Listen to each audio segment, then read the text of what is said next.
Bonjour à tous, que le Seigneur vous bénisse abondamment et que son nom soit loué. C'est encore une joie pour moi de vous retrouver en cette journée du lundi 16 mai. Ça fait longtemps, très longtemps que je n'ai plus fait de vidéos. Oui, ceci est dû à des petits soucis au niveau de l'appareil, au niveau du téléphone avec lequel en fait j'enregistrais, donc il manquait beaucoup de place. Raison pour laquelle vous avez remarqué à plusieurs reprises que ça se coupait brutalement, qu'il y avait des vidéos qui se coupaient brutalement. Voilà, donc c'était dû à ça.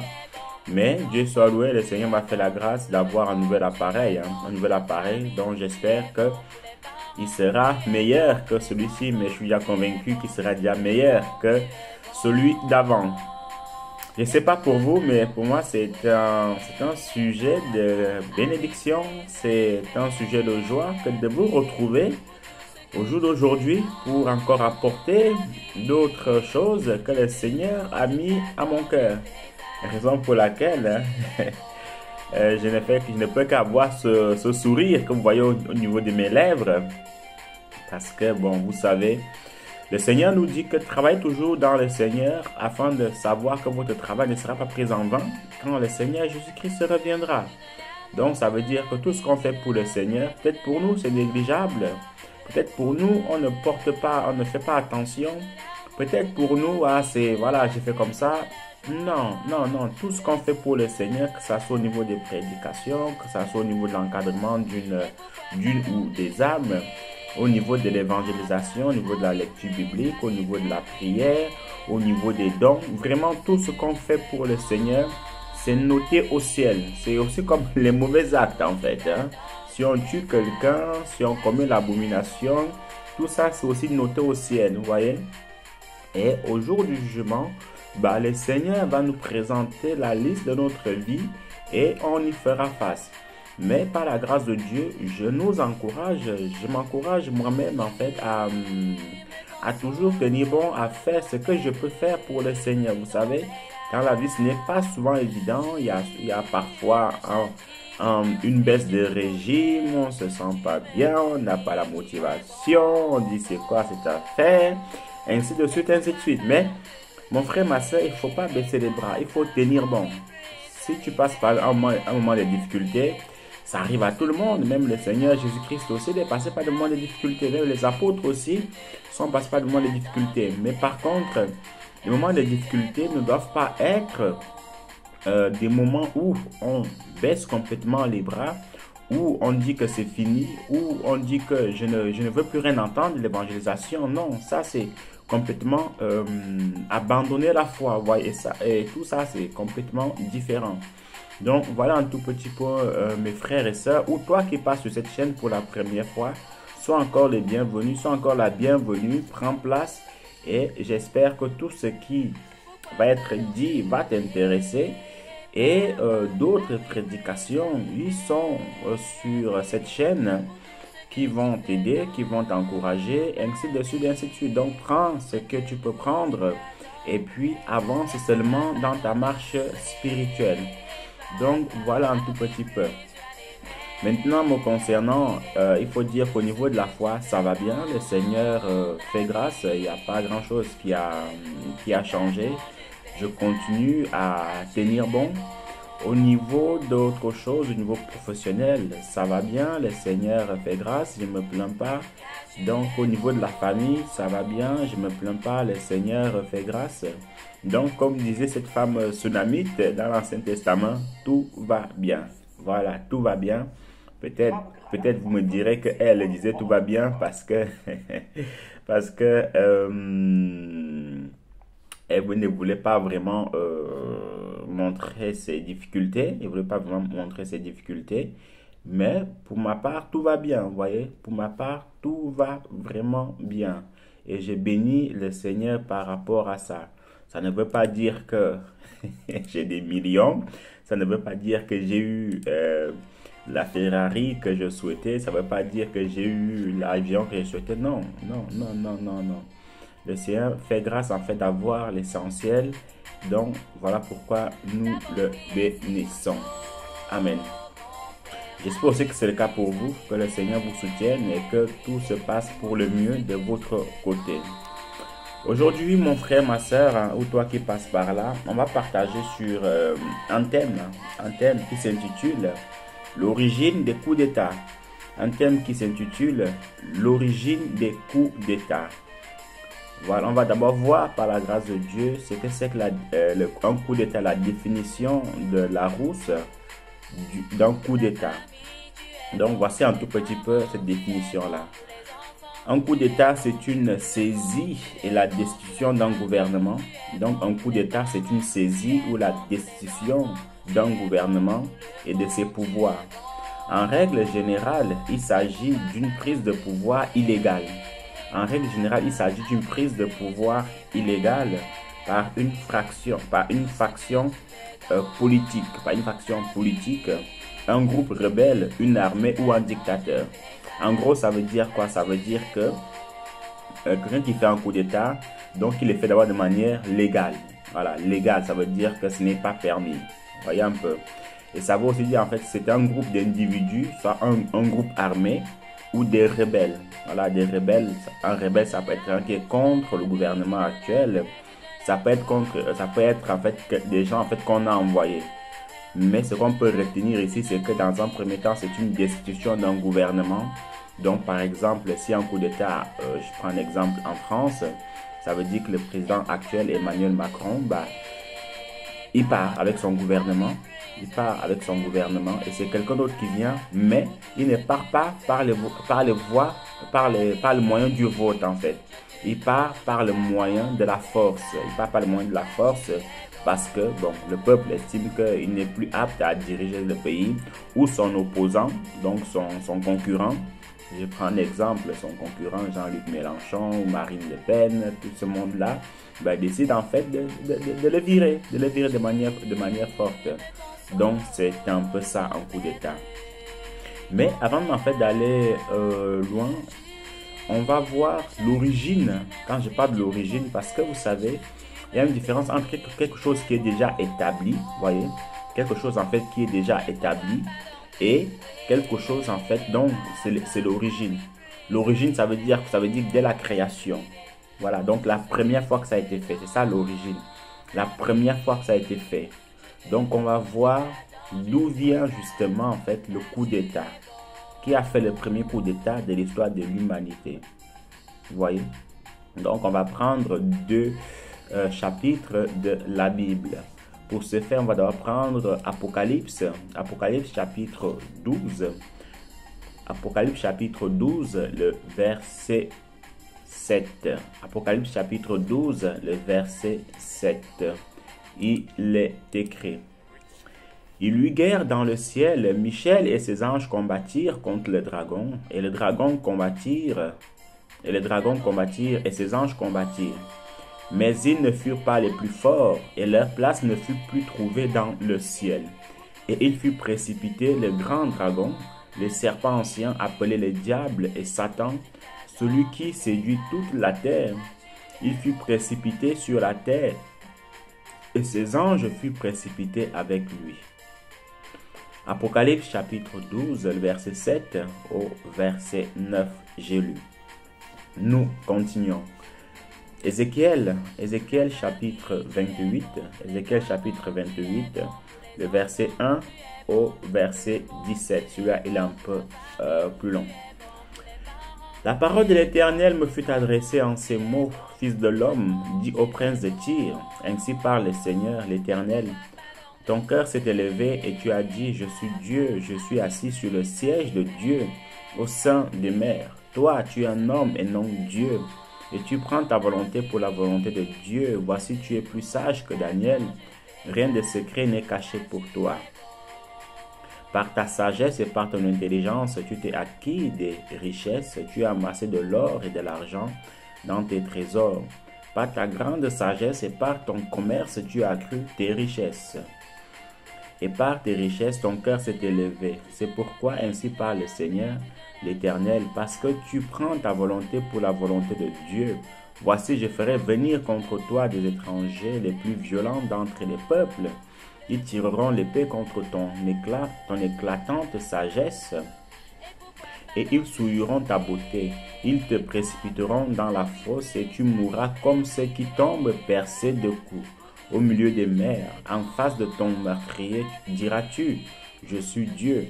Tu seras tu seras homme et non Dieu, sous la main de celui qui te tuera. Tu mourras de la mort des incirconcis, par la main des étrangers, car moi j'ai parlé, dit le Seigneur l'Éternel. La parole de l'Éternel me fut adressée en ces mots. Fils de l'homme, prononce une complainte sur le roi de Tyr. Tu lui diras, ainsi parle le Seigneur l'Éternel, tu mettais le sceau à la perfection, tu étais plein de sagesse, parfaite en beauté.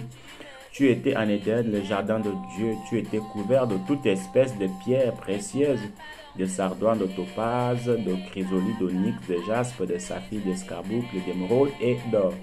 Tes tambourins et tes flûtes étaient à ton service, préparés pour le jour où tu fus créé. Tu étais un chérubin protecteur aux ailes déployées. Je t'avais placé et tu étais sur la sainte montagne de Dieu. Tu marchais au milieu des pierres étincelantes. Tu as été intègre dans tes voies depuis le jour où tu fus créé jusqu'à celui où l'iniquité a été trouvée chez toi. Jusqu'au jour où l'iniquité a été trouvée chez toi. Nous poursuivons, verset 16.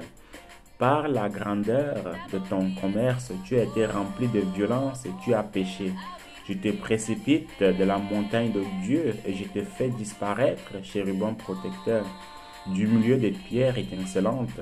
Ton cœur s'est élevé à cause de ta beauté. Tu as corrompu ta sagesse par ton éclat.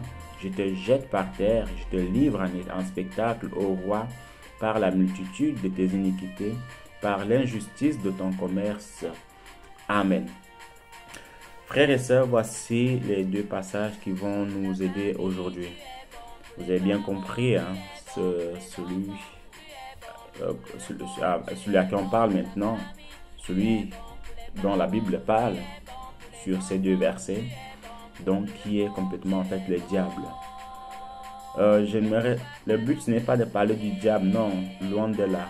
Nous sommes en train de faire, si on peut le dire, un encouragement, une exhortation, un enseignement concernant en fait l'origine des coups d'État. Et nous voyons comment la Bible nous dit premièrement qu'il y eut guerre dans le ciel. Michel et ses anges combattirent. Donc il y a eu guerre au ciel. Déjà on peut se poser la question, comment est-ce qu'il peut y avoir une guerre au ciel? Le ciel qui est normalement un endroit de paix, d'amour, de bonté, ainsi de suite, ainsi de suite. Comment ça se fait qu'il y a la guerre là-bas? Vous voyez? Comment ça se fait? Et qui est-ce qui a fait la guerre? Ce sont deux anges. Il y a premièrement l'archange Michael et l'archange Satan. Puis il y a les anges qui ont combattu avec Michael et les anges qui ont combattu avec l'archange Satan, le chérubin protecteur. C'était une guerre féroce. On peut s'imaginer déjà comment, s'il y a une guerre au ciel, surtout les anges, comment ils peuvent se battre. Mais Dieu soit loué parce que ils n'avaient pas toute cette armée-là. Mais voilà, on ne dit pas vraiment comment ça s'est passé, mais je peux déjà imaginer comment est-ce que cette guerre-là a été faite dans la mesure où l'archange Michael et son armée n'ont pas vraiment eu besoin d'utiliser la force en fait. Non. En général, les anges n'utilisent pas forcément la force quand ils se battent. Les anges utilisent en fait la parole qui sort de leur bouche en fait. Vous voyez? La parole qui sort de leur bouche. C'est-à-dire, ils proclament des paroles. Ils proclament des paroles et ces paroles-là en fait se manifestent et l'adversaire en fait est vaincu. Vous voyez? Ce n'est pas que voilà, ils se battent avec leurs ailes pour voir qui est le plus fort. Bon, c'est possible, hein. Mais ce que je peux dire, hein, c'est que dans ce genre de combat, par la grâce de Dieu, c'est beaucoup plus, en fait, c'est beaucoup plus la force, la parole. D'ailleurs, nous-mêmes, quand on combat contre les démons, qui a déjà utilisé le coup de poing? qui, qui a déjà donné en fait un coup de poing à un démon? Personne, déjà, on ne le voit pas. Vous voyez, on ne le voit pas. Comment est-ce qu'on peut donner un coup de poing à quelqu'un qu'on ne voit pas? Donc, c'est un peu ça. Mais par contre, voilà pourquoi le Seigneur avait dit que, voilà, la parole, tout ce que vous direz, tout ce que vous proclamerez, je vous donne l'autorité. Donc, cette autorité-là vient justement par la bouche. Vous voyez un peu. Et c'est justement par cette bouche-là, que les anges ont su vaincre les anges de Satan. Et souvenez-vous en fait aussi dans le livre de Jude, quand l'archange Michael, je crois que c'est lui, il a discuté le corps de Moïse contre Satan. Vous voyez? Mais qu'est-ce que la Bible dit? La Bible dit que l'archange Michael n'a même pas usé de force ni de paroles grossières. Il a juste dit, Satan, que l'Éternel te réprime. Satan, que l'Éternel te réprime. Vous voyez un peu? Donc, on peut s'imaginer que c'est comme ça que les anges combattent. Et ce qui est assez intéressant, c'est que de l'autre côté, les anges déchus savent ce que c'est que la parole de Dieu. Ils savent la puissance, la parole de Dieu. Raison pour laquelle ils ne peuvent pas résister à la parole puissante de Dieu. Pareil pour les démons. Quand le Seigneur nous dit de dire quelque chose, c'est parce qu'il sait que l'ennemi, le démon, l'esprit va reconnaître en nous la puissance de la parole. Et voilà pourquoi il va partir tout simplement. Voyez un peu ce que je veux dire. Donc, c'est un peu ça. Maintenant, revenons un tout petit peu à ce qu'on disait avant, que voilà le premier coup d'état de l'histoire de l'humanité. L'ennemi et ses anges qui ont combattu au ciel. Mais avant cela, comme on a lu dans le livre d'Ézéchiel 28, il y a aussi ce même passage dans Ésaïe 14, verset 11 au verset 16, qui nous parle vraiment comment l'ennemi de nos âmes actuelles, le dragon, il était vraiment quelqu'un de respecté au ciel, un chérubin protecteur. Il s'occupait de la musique, il était plus sage que Daniel. Il était riche, il avait toutes sortes de bénédictions. Surtout, en fait, la Bible dit qu'il avait des bénédictions comme le chrysolite, le topaz. Et ce sont ces mêmes pierres précieuses qu'on nous cite dans les livres d'Apocalypse. C'est quand même intéressant, c'est quand même énorme. Mais, tellement il avait toutes ces richesses, cette beauté, cette sagesse-là, il a commencé à convoiter. Donc, en fait, voyez-vous, mon frère, ma soeur, voyez-vous, justement, c'est pour cela. Donc, il était rempli vraiment de toutes ces pierres-là, dont la Bible nous décrit aussi dans les livres d'Apocalypse. Mais, il a commencé à convoiter le royaume du Seigneur. Il voulait se proclamer Dieu, c'est-à-dire prendre autorité, prendre le règne du ciel.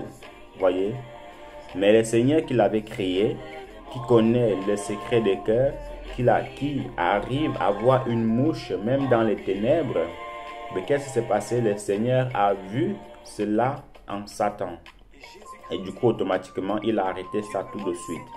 Et du coup, ce gars, il a commencé à séduire d'autres anges pour prendre le pouvoir. Parce que vous savez, un rebelle ne se rebelle jamais tout seul. C'est ça qui est parfois bizarre. Si tu veux te rebeller, mais rebelle-toi tout seul. Si tu veux partir, pars tout seul. Mais n'entraîne pas les autres. Voyez, n'entraîne pas les autres.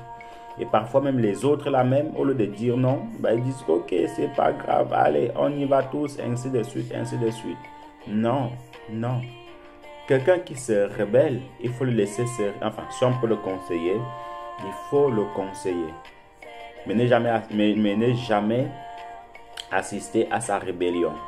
Certes, vous me direz, si quelqu'un se rebelle pour la bonne cause, ça c'est un autre sujet. Vous voyez, ça c'est un autre sujet. Mais toujours est-il que rassure-toi vraiment que ça soit une bonne cause de rébellion. Vous voyez? Parce qu'ici, là, on ne peut pas dire que Satan s'est rebellé pour une bonne cause. Non.